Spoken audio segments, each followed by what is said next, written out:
wants to take us now. So hopefully you've read the notes that you sent to the list, and we already had some good dialogue to move this forward from Fritz. And I will turn things over to Usama to set up the problem.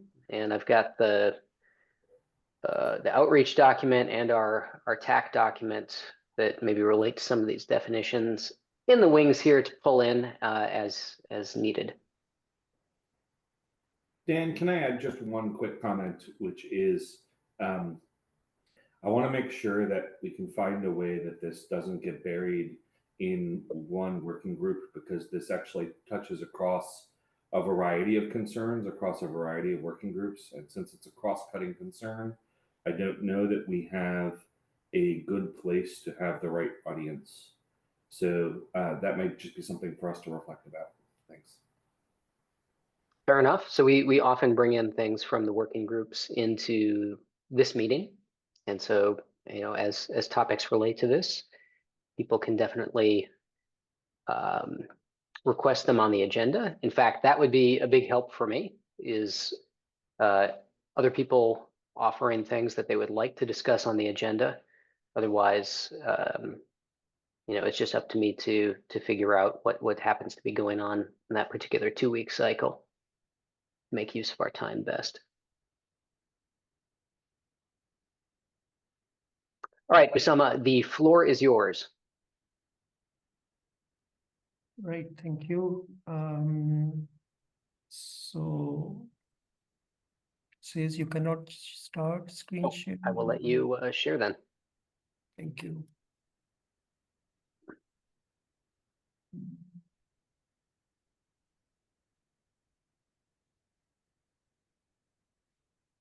Okay, so do you see the slides? I do. Okay, perfect. Yeah, thanks for having me. I'm going to basically talk about the Attested TLS protocol standardization, specifically for confidential computing, as was sent around on the mailing list. And I want to thank all the people who have contributed to this: Arto, Hannes, Thomas, Simon, Ned, Mariam, Thomas, Yaron, Jonat, and Jan-Mary, who have been influential in all of the work that I will be presenting. And I would say, I'm not sure how the talks go in tech, but I would prefer if we have any short clarification questions in between, and some long discussion at the end of the talk. Like roughly there are, I think, around 12 or so slides, and the rest of them are just extra slides just in case they are required. So I would suggest, if there is any clarification required in between, please feel free to interrupt. Otherwise, I will like to go through the slide deck, and then we will have some discussion. Okay, so my plan is to give a very quick background on what this attested TLS problem is and what we are trying to do in the standardization body, namely IETF. And I will describe in section 2 a bit of the security considerations that we have found by formal analysis. And then there is the main topic that I want to discuss, like the issue with the TCB and so on. So just to keep, just to have some everybody on the same page, I have this as a reminder that confidential computing does not work without this architecturally defined attestation. And this term comes from HLAL. And the reason is that basically this is hardware-based rather than software-based. So this term, to distinguish this from other types of attestation and so on. So this term was proposed in the CCC attestation SIG. And so since then, we are using this term. And the idea is related to, and the terminology basically I'm going to use is of IETF, namely RFC 9334, which says that there are 3 participants in attestation: the attester, verifier, and relying party. And they never describe what is the communication between the verifier and the relying party. It's unspecified until now. So what I do is, for now, I have taken both as one, meaning that when I call it verifying relying party, that means both parties are residing at the same place or Otherwise, they have a secure channel which is trusted by both parties, or think of it maybe as that the relying party has a authentic public key of the verifier that it trusts. So that's somehow a way to resolve the tension between the three parties and the two-party protocol that TLS is, that I will come to. So the way it happens is this combined role verifying relying party sends over an attestation challenge. The attester generates an evidence and sends it over back to the verifying relying party, which appraises it, and if required, it will send over its secrets or sensitive data back to the attester in order to perform some computation. And this can be a cloud scenario where it wants to protect against some other users, for instance, the ones which are running on the same machine, and not necessarily from the cloud provider itself. I will come back to this point. Okay, so in order to categorize like a bunch of attested TLS protocols, we have in the attestation say come up with these three main criteria, like three main types: pre-handshake attestation, intra-handshake, and post-handshake. I have in this slide an example of each. Namely, this is the Intel's RATLS protocol, widely used in several solutions. It's open source, and in our previous work as part of the SIG project, we have done its formal analysis as well. And on the second one is the TLS attest protocol, which is one of the internet drafts that is proposed. And this is basically it has open source implementation, and it has its informal specifications available in the form of an internet draft, but there is no formal specification yet, which is actually a requirement in the TLS working group of the IETF, which has high security standards, and they do not accept any non-trivial changes to the TLS protocol without having a formal analysis. And that's where we did all the work in the SIG in order to turn these crosses into ticks. That's what also my talk is about, in order to fix that thing.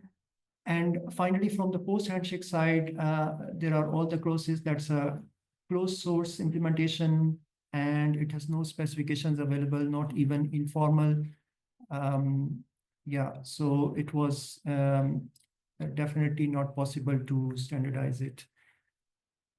Right, so that's basically starting point for the security considerations.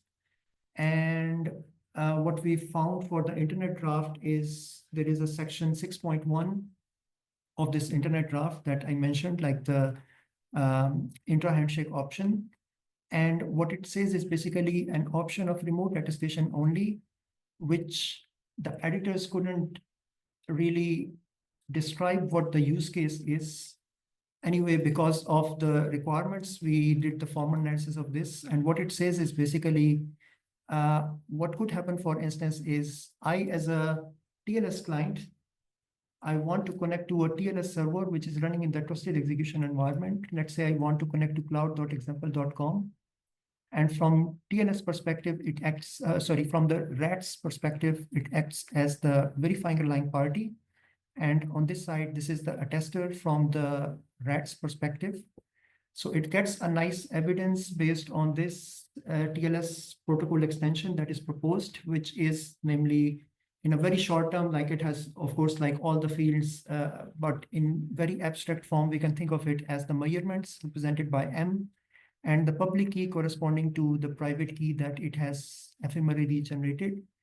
And with this evidence, the client can get a guarantee that it has the expected measurements. Let's say out of magic, somehow he knows that what is the required measurements, or the reference values, as is the terminology, the reference values corresponding to this measurement, he has somehow obtained it. And by that, it can check and verify that it's correct. So the question which comes is an average cloud customer happy with this, having this evidence, rather than what is the identity of that specific server that it is connecting to, which is very typical in a TLS connection. And I believe the answer is no. And the reason for that is that if I don't have that identity, I could be redirected to a completely different machine, which has likely and hopefully the same software that I want to run and the same measurements, but it could be in a country which is not what I would expect my data to be, number one. And number two, it could have been secretly broken and not yet revoked. And that's where the problem lies, that it could be. And other than breaking the machine, for instance, there are a number of threat vectors which are explicitly out of scope of confidential computing. So one could eventually break these things. And the problem here is that I could divert it to that specific data center where I have broken that machine and then utilize these side channel attacks to launch an attack on the client who believes that it has the right measurements, but doesn't know the identity of the host that it is connecting to. And the host name is also not measured, so the measurement do not contain that. That's why this possibility exists. This is a summary of that, all that what I have said, and we call it identity crisis, namely using this proposed protocol, namely the TLS protocol, the security breaks even if there is one compromised machine.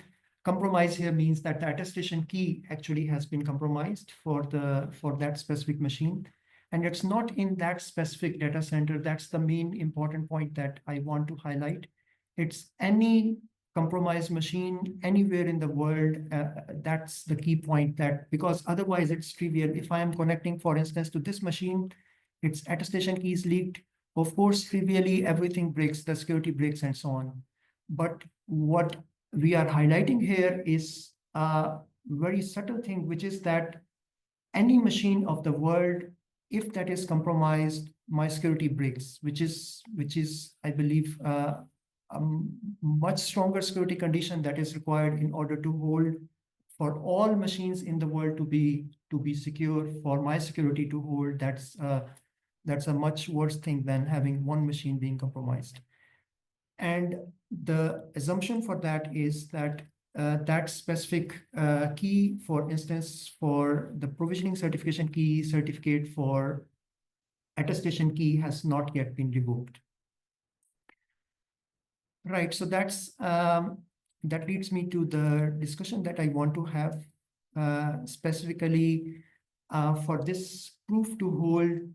I have to have a trust in the CSP, and that's where in the SIG we collected some let's say some points on where CSP is already trusted, or we cannot eliminate that trust. One of those is the availability, namely, I want the CSP to keep the machine up, keep the lights on, and keep the bits moving. Otherwise, nothing can happen. I cannot have any confidentiality at all if nothing is going on. Secondly, about the machine identifier, referring to the identity that is given to a specific machine. So this is something that is done by the CSP. The domain name system is in control of CSP. It can assign identity. So, and I have to trust the CSP in order to give me the identity. So it cannot be done without trust in the CSP. And there is a host affinity requirement of data sovereignty regulations in several countries, which says that I need to know what machine I am talking to. And that's such a proposal, such a protocol proposal actually would violate such requirements, that it could go to a host which is not the one that I desired. Also, a related note on this is the location point, that I cannot be sure of the location by any means other than the CSP being the only source of truth for the location of where that specific machine is located. The point being that a CSP could tell me it's in the EU, but it could be, for instance, in the US, and I have to just trust them for that. So there is no other source by which I can actually assess that or check that whether they are really telling me the truth or not. And similar to the host affinity, there are location affinity requirements, and they come from the data residency regulations, which many countries also have, and which means that I want the EU data, for instance, even if it is encrypted, to remain in the EU, and for instance, within a specific country, and so on. So these location affinity requirements cannot be fulfilled without having the trust in the CSP. So in this slide, I mentioned the general cases, which to the best of my knowledge apply to all cases without any exception. I mean, this is quite generic. Whatever T you have, doesn't matter. Whatever cloud provider you have, it doesn't matter. They hold in all generality. And on the next slide, Usama, just one Yeah. second there. So Sure, you said yeah. you want to have detailed discussions later, but because I pretty much disagree with every single thing being generic, or Yeah. each of these being generic, I think we could spend the rest of the 2 hours on just this slide. So just to make you aware of, later on, maybe you should like specifically clearly state which one you want to discuss or what you want to discuss. Because alone on this slide, I don't know, we could pick it apart for an hour or so and discuss Okay. why I disagree with it. So, okay, so I think I have only a couple of slides left, so I can, if it's fine for you, we can go ahead and finish it, or otherwise. Yeah, I was just trying to follow the point of like just awareness now, just for you to be aware of kind of the reverse direction that if you don't focus the discussion later on, it will go back to this, at least in my Okay. books. Okay, right. So, so this is more technical than regulatory perspective, and that's for most cases, not for all cases, as I have a table here down, which is saying that the CSP is trusted for number one, any part of the boot software that is not open source and not independently reproducible. For instance, AWS, to the best of my knowledge, is the only cloud provider which satisfies this. Others, even if they have some parts open source, they do not have it fully open source, or otherwise they do not provide you the means to actually reproduce independently. And closed source is bad because it may contain backdoors, and you still need to trust the CSP, what they have put it into your VM, for instance. And the second point here is mentioning that I cannot ensure that what configurations the VTPM inside the VM has been configured with. For example, I cannot be sure whether the non-migratability of the keys option is enabled or not. And the second point is related to early boot measurements stored in the virtual TPM, specifically AWS and Google do not provide a VTPM which is protected by confidential computing means, meaning that they could essentially put in any values, or they could feed in any specific values of the measurements to the VTPM, and they could show you essentially what you want. And that's not what confidential computing should be. And the third one is, even for remote attestation, the CSP has a big role in doing the remote attestation, which is the one which gives you the guarantee that you are actually protected. And for instance, like Microsoft does not allow you to fetch the raw evidence directly. And I think this is my last slide, which is giving an example of what is currently done. And for instance, how Microsoft does it is, there is a two-step process of measurement, which is namely that the T is basically going to measure the VM firmware and the UEFI, and then the VTPM is actually, it's not measurement-wide VTPM, it's some other trusted component which actually does the measurement and feeds it into the VTPM for doing that measurement. And anyway, the idea is that it's a two-step process, and if that VTPM is not protected or its configurations are not known to me at the, or I cannot independently reproduce what is being configured here, what this measurement represents. I cannot be sure what exactly has been done to this and how this VTPM has been configured. And more technically speaking, like there are 2 points that were proposed in the SIG attestation SIG. I mean, for this, namely, who owns the seed for the endorsement key for VTPM and who signs the endorsement key for VTPM, and they are both going to be trusted. And for Microsoft, the one which is providing this VTPM inside confidential computing, it's still unclear whether such requirements have been fulfilled or are fulfilled, or what is the guarantee to us that they are actually fulfilled. So yeah, so what I would I want to discuss here is that I would like this statements related to the CSP being out of the TCB to be removed from the white paper. Even though I understand that it's saying aims to remove that, my point is simply that it's an unrealistic aim. And with all the points that I have mentioned, of course, we can have the discussion over that. I would say it's not realistic to actually achieve to have the CSP being out of the TCB. And it needs a completely different threat model than the one that is currently around. And yeah, second thing I would like is that to be explicitly mentioned that the location is out of scope of confidential computing, because we cannot provide any guarantee on the location without having a trust in the CSP. And yeah, so we would like this to be resolved until the next IETF meeting, which is where we have a working group forming BOF for this standardization. And yeah, I would, yeah, these are the people who have contributed to all the work that I have mentioned. And with that, I would like to have some discussions now. Fritz. You heard from me already, I think also in the attestation several times. So I will yield the floor to others if they have comments, because I guess that will be productive. But can you go back to the last slides, to the, yeah, next steps. Yeah, just the next steps. Yeah.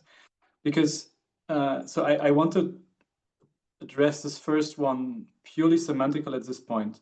I think there's more issues that I see once we go to the details that I disagree with, but just here purely semantical, I do not think we should remove a statement about the general goal of the technology, aka where do we want to go, just with evidence that states where we are now. And that is because we can always try to achieve something and try to go for something and state we want to go there, but then just saying that we don't have it right now shouldn't make us remove that goal, right? I think you, speaking of like you academic, as an academic, are free to write papers about, look, this technology or Azure or SGX or Hopper or whatever currently does not achieve this goal, right? Or CSPs don't achieve this goal or whatever. And then this can be debated and can be peer reviewed and whatever.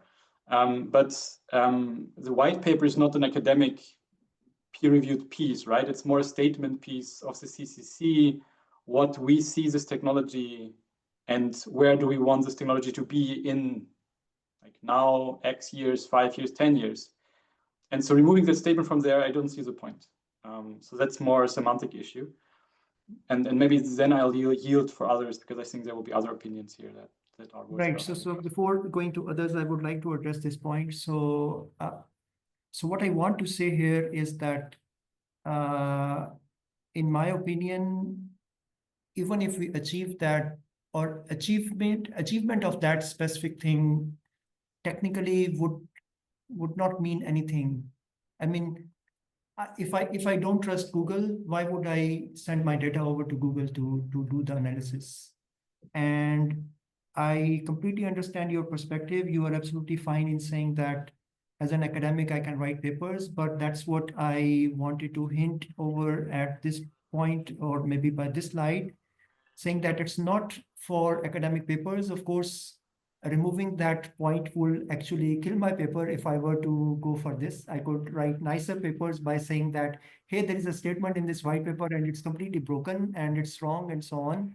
But what we want to do is to solve this problem rather than solving the paper's problem. So we want to proceed with the standardization. Mainly, that's the goal of coming here, that we need to get it resolved from standardization perspective to provide TLS working group a proof that it works under the threat model that is accepted by the industry. And it's very common that people in every talk would have it in the industry that CSP is out of the TCP. So it's something that we need to critically think on. Rather than saying that it's just an aim that we are looking for. I think even if we achieve that technically, that's different from having it, whether it is true in reality or not. So this problem, for instance, would not be resolved even if I have means to do that have it completely out of the TCP. So how would I, for instance, stop it from going to any other machine in the world which can be compromised and not get revoked? So I think that's an important perspective that should be taken care of. So, folks, Sorry, can I just several give people a- have their hands up, but I have to drop in 2 minutes for a meeting. So I just request your patience with me, permission to speak up, and then I will probably have to drop. So in the trustworthy workload identity group, we're looking into this.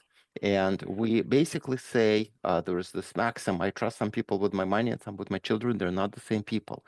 There are claims around the workload identity and there are claims around platform identity. They will come from different places.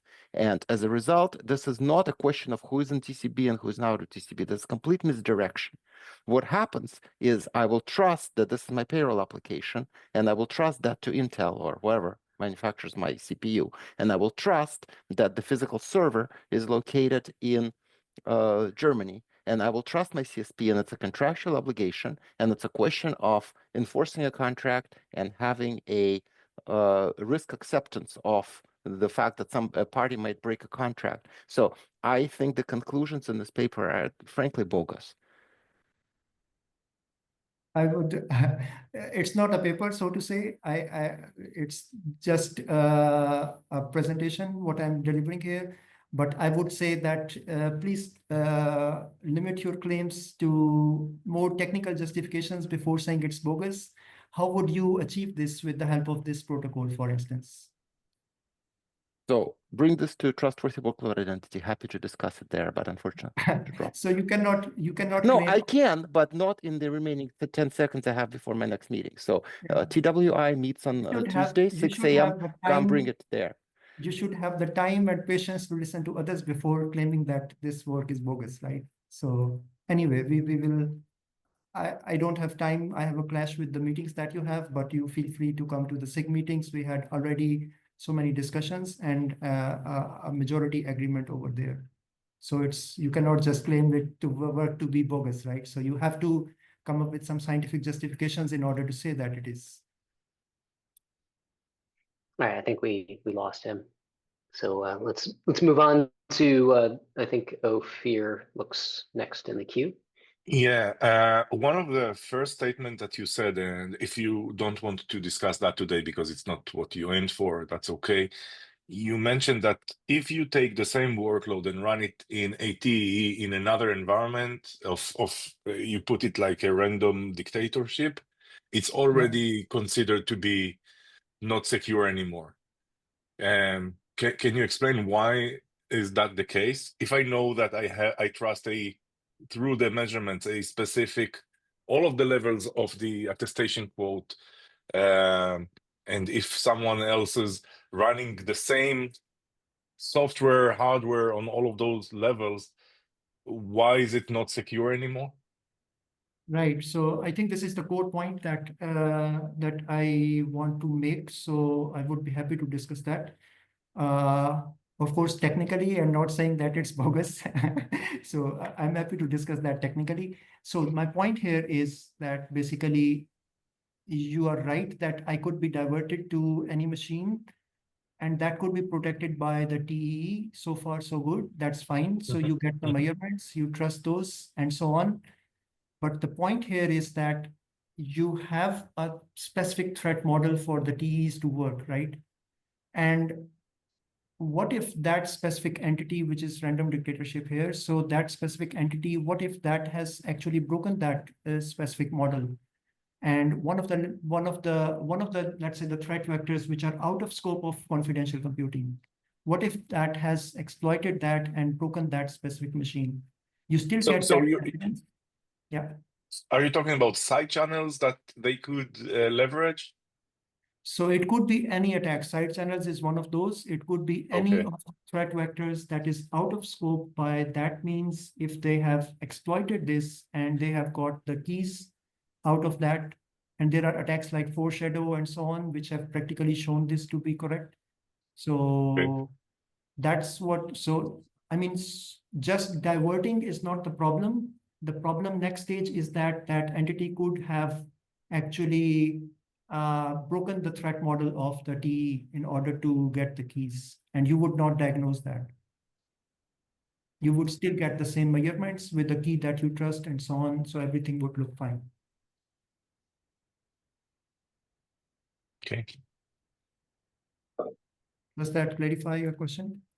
I think that it might go to what Fritz was saying. There is the theoretic aim / claim that you can run it anywhere, and as long as you know of any known side channel attacks and things like that, you can run it anywhere. No one can access any secret. It's like, that I can have anyone run my workload as long as it is running what I trust. It could be that they just pay for my CPU time. Sure. So, but the point I want to emphasize here is that assumption should not be for, let's say, the service provider that you want to talk to. It should be for any machine in the world. So that's what I want to emphasize here. I agree. The protocol says the protocol requires us to have all machines in the world to be secure before trusting that specific machine, which I wanted to trust. So it's a full-blown like thing that we need or an assumption that we need in the threat model for this to work. Do you agree with this? Not sure, but maybe it's I'm not familiar enough with what you're talking about, so we can continue. Okay. So we haven't often heard from Ijlal in this call, so I'll let her bump the queue here. Thank you, Dan. Osama, thank you for the presentation. I have to say, I do find myself always having a hard time following this particular conversation, and it comes up often. For me, it boils down to people having different assumptions about the threat model, about who the end user is, and the fact that sometimes, okay, so what I'm hearing from you, Osama, is you always assume the final end user will be somebody that completely distrusts the cloud provider. They distrust the entire software stack within the CVM. And that's one particular use case in which your definition of confidential computing becomes valid. You need to take the CSP out of the trust boundary, etc., etc. But I feel sometimes we are confusing the outcome of the technology with the technology itself. Intel TDX, AMD CVSNP, they just give us new primitives for memory management and access control, which deprivileges the system software. And we can do with it whatever we want to do with it. If I am the CSP and I am the end user, like I am the consumer, the end user consumer of the technology, then potentially I don't need to remove myself completely outside of the trust boundary. It's enough for me that I just remove, I don't know, zero-day vulnerabilities that are coming from the hypervisor, and that's good enough. I'm just hosting my internal Microsoft workloads on CVMs on Microsoft Azure. So what I'm trying to say here is the threat model for confidential computing sometimes become very extreme, like extreme as being very secure. It has to be this mighty CVM that completely is isolated from everything that the CSP or the infrastructure provider gives us. And that's one way, that's one outcome, but it's just one possible outcome of the technology. It is not the only one.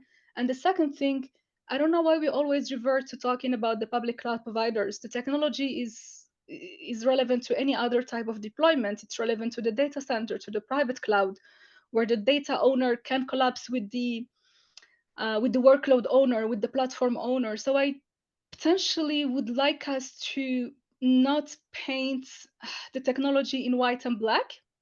And I agree with you that the end user should not come with the conclusion that the only outcome of the technology ever is to remove trust, the CSP to move out of the trust boundary.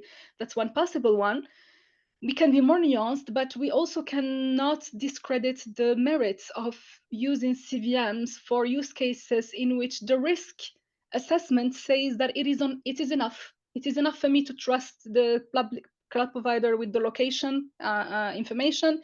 I might also be enough with him, even being within my CVM software stack. I just want to be protected against whatever, the hypervisor. So I just want to keep in mind that different people have different goals, and I don't want the consortium to be in a position where it decides on what those goals are for enterprises. Does it make sense? Yeah, so I think I'm following what you are saying. The cloud provider being or the cloud example being the major one that we often see. So that's why, and I believe that's also the focus in most of the discussions which are for confidential computing. So yeah, so I think that's one of the, at least one of the major use cases that we have. So other, of course, use cases exist. I'm not saying that they do not exist, but I would like to point out to the internet draft again, which is my main focus. So the internet draft actually specifically, if you see section 9.1, I believe, is of this internet draft, which talks about, specifically it mentions cloud confidential computing rather than saying confidential computing in general. So that's Okay. why the focus of the verification was explicitly on that specific case for cloud computing. Well, So that's then why just I'm one not. closing thought. Just one closing thought. If there is a customer who refuses today to move to a public cloud because of security concerns, and the risk assessment says that they should not because of this and that, then maybe for them the threat model of completely removing the CSP is relevant. What if there is an existing customer who is fine with running on Azure, and now they have a new primitive that allows them to better protect their workload? So for them, potentially, this is still a very useful primitive to deploy their workload on. It's defense in depth. It takes out a lot of attackers, potentially, a lot of people who might have touched their workload otherwise without CVMs. So even for those on cloud deployments, it's still relevant to have a weaker notion of protection with CVMs.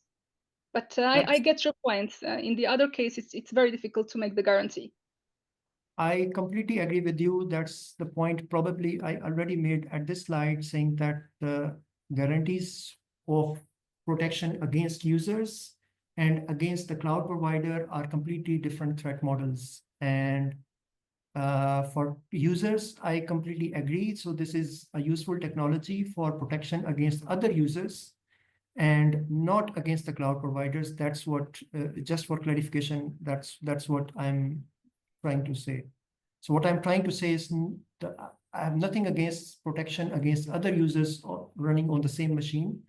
I do have concerns against the protection from the cloud users or from the cloud provider itself. Okay, just a time check here. We're running up on the end of our time for this one. I'll let Nathaniel in and see where we go from there. Yeah, no pressure on that one, Dan. Thanks.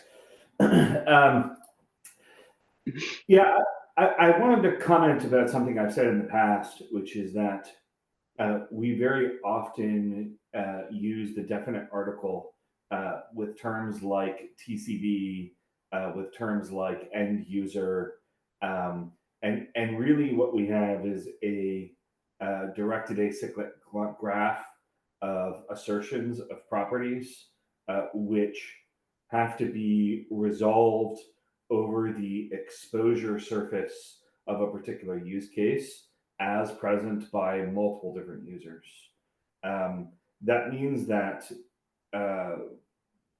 while I think the presentation offers a lot of really good thoughts, one of its critical flaws is that it equivocates on the question of the TCB, which is not defined here or in other documents, which is, again, something I've mentioned in the past. What TCB means is highly context specific and highly use case specific. And I think that's it. I'll stop ranting because I know we're out of time. So Thanks for basically, that. Appreciate it. Basically, to summarize, what you are saying is that the TCP is not defined in my paper, my presentation, or the white paper. Just to be clear. I don't think I've ever seen it defined in any of the documents I've read. Okay. I may have missed one, but you know, you're doing things like including DNS in TCB, which I think a ton of other use cases would not include in the TCB definition. Okay. Right. So if you're talking about attested TLS, and the question is which host do you get routed to, and can you get routed to a host that is, you know, one that has a potential unknown compromise? You know, this is done by exploiting DNS, and I don't know that DNS has ever been explicitly considered in any definition of the TCB, but that's because I don't think there's really any definition of the TCB. I'm not picking on you, Mohammed, if that makes sense. So, I but think the whole space is woefully undefined. At least you agree that in the cloud case, it's the cloud provider who is doing the rerouting, who is managing the DNS. At least you agree to this, right? No, I mean it could be a nefarious dictatorship, as you've said, right? That's preempting the cloud routing. So there are multiple levels of places where you could attack DNS, for example. Right, but it is some entity which is other than the one you trust. Like it could be any network or it could be the cloud provider, right? That's the point I'm trying to make. I'm trying to say that it's an untrusted entity in any case. Yeah, I'm more concerned about I think it was the previous slide where you talked about the trusted computing base. I don't remember which slide it was on now. We've had too many discussions. So yeah, this one here, right at the top, right? Can the CSP really get out of TCB, right? As I have seen the TCB commonly used, I have never seen any of these three items included in the common use definition. But that doesn't mean that they aren't, because I don't think the definition has ever really been defined. Okay. Yeah, I think that's a fair observation. And one that I think just for an incentive to add, academically, there are definitions. So I can, like, if you're interested, just ping on Slack. I can find some academic papers for that if you want. Well, I don't. Just because there are some academic papers that define the TCB, that doesn't mean that that term is accepted in that use case. Right? There's no body that regulates that terminology. Yeah, fair point. So sure. For our purposes, would we want to add a more formal definition of TCB to the TAC white paper? Well, I think the argument is rather the scope of the TCP is not defined, right? I think TCP is commonly just used as what is trusted. And then the scope depends on what you do, right? TCP, I think, often has a variety of definitions. It can include definitions like the components that I get from other parties in order to, in order to build an application for a specific use case, right? And that could include software and hardware. I think we rather use this terminology rather naively. And I think that there's probably a lot of people who have reflected on that in a variety of spaces, but I think that it's also used extremely widely in the industry in a variety of use cases, and none of the definitions are probably coterminous. I think there is a very simple definition of TCP, which I'm thinking about, at least from my perspective here. So of course, everything, if you talk about confidential computing, I can bring up a case that, okay, so this is use case dependent, but there are some basic definitions from a basic perspective. TCB as used here would mean the minimum set of components for which if the security of those components breaks, then the whole system breaks. So the minimum set of components, which I still need to trust in order for my rest of the system to work. So that would be. Well, see, there again, you use the definite article, the whole system, right? What you actually have is a directed acyclic graph of entities across multiple systems for which some subset is used for a particular use case. So there is not the system, right? Except in the sense that there is a global system, but the global system is a significantly wider composition than what is actually used for a particular use case. So I think what you mean by the system in that case is when I have identified a use case, I sub-select the paths of the directed acyclic graph that are relevant to my use case. And for the components which I do not provide, that is the TCB. Right. So in this case, simply it is this system that I'm talking about. This two entity system with the network in between, which is untrusted, that's simply it. This is the attester from RAT's perspective. This is the server from TLS perspective, and that's it. We have a protocol, which is two-party protocol, and that's pretty much it. So I don't need to consider any other components I mean, the thing I'm showing here is irrelevant of if this server was also connecting to a FPGA or was connecting to, let's say, something else. So over some connection and so on. So the problem. Right, but this is just for a simple binary attested TLS use case, right? There are other use cases that are not this use case, which select a different set of nodes in the directed acyclic graph of security assertions.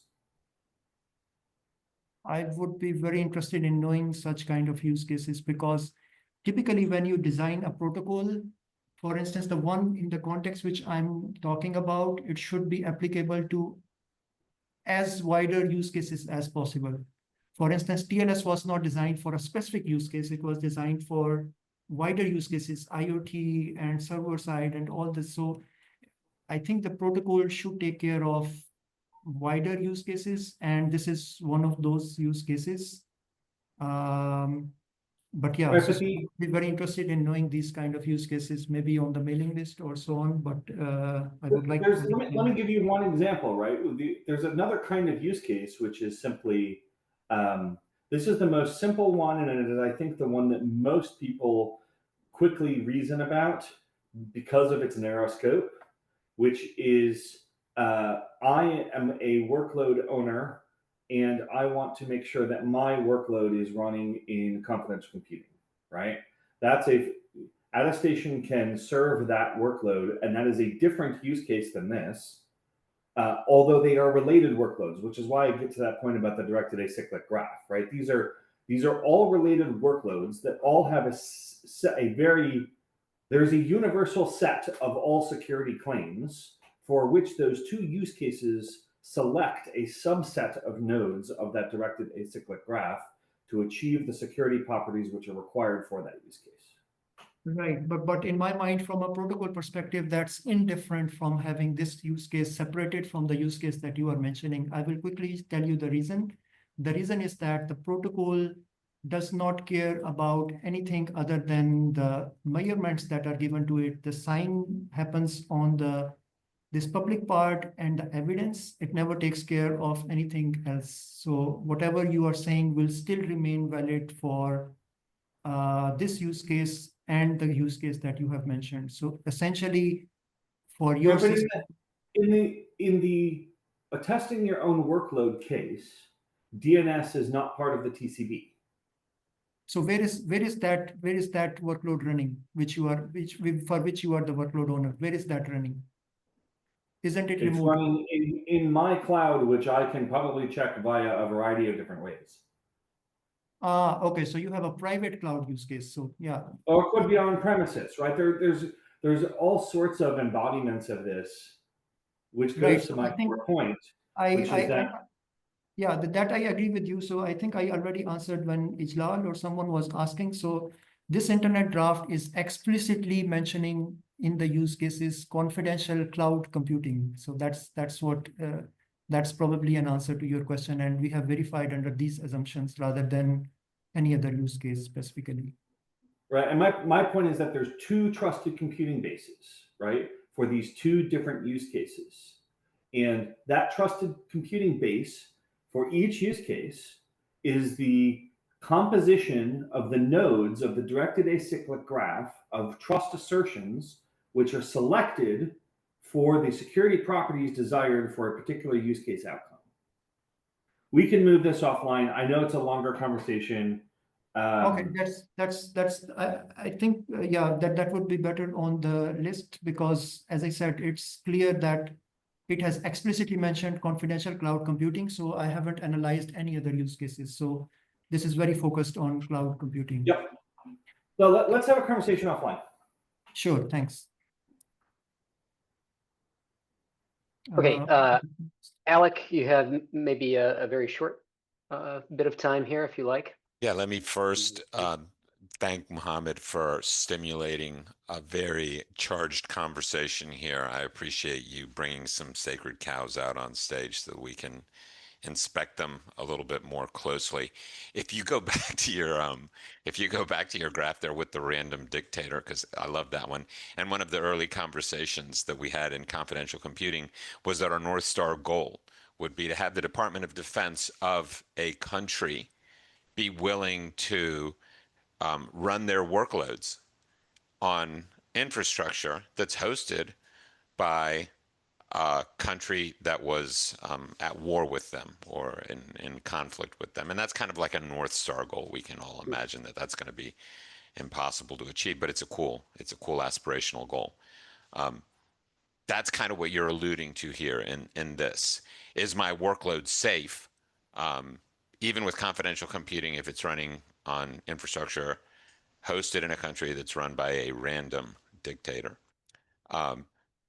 What I'd like to, and the real question is are we safe from side channel attacks? And I think the Confidential Computing Consortium has already said, hey, if you've got persistent access to the physical machine, then that's out of scope. And so if a random dictator has persistent access to your physical machine, confidential computing doesn't want to get into the debate as to whether or not your data can be exploited. So we kind of depend on the perimeter security that's provided by cloud service providers that are in less than random dictatorships or even democracies or other forms of government that we put more faith in for reasons that I don't want to delve into right now. So I think this graph is a little bit outside of the scope of confidential computing because it doesn't take physical perimeter security into account.